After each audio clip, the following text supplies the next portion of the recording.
ఉమ్మడి చిత్తూరు జిల్లాలోని మామిడి రైతులకు గత ఏడాదిలాగే ఈ ఏడాది కూడా కష్ట నష్టాలు తప్పేలా లేవు. గత ఏడాది అంటే మామిడి పంటల దిగుబడి అధికంగా ఉన్న సమయంలో గిట్టుబాటు ధరలు లేక తీవ్రంగా కష్ట నష్టాలు పాలైన విషయం తెలిసిందే.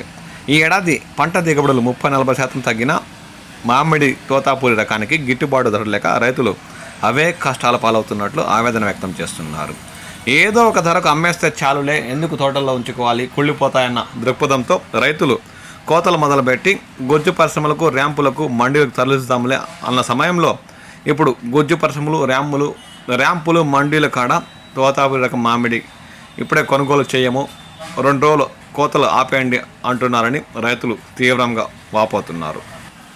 తిరుపతి జిల్లా దామల్జురు మ్యాంగో మార్కెట్లో గొజ్జు పరిశ్రమల ప్రతినిధులు తోతాపూరి కాయల కొనుగోళ్లను మంగళవారం నిలిపివేసినట్లు రైతులు పేర్కొన్నారు.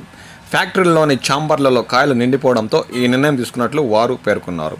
పల్ప్ ఫ్యాక్టరీలో గొజ్జు పరిశ్రమల ప్రారంభంలో టన్ను తోతాపూరి రకం 5,000తో ప్రారంభించి తర్వాత 4,000, తర్వాత కొద్ది రోజులకే 3,000కు తగ్గించి కొనుగోలు చేస్తున్న విషయం తెలిసిందే.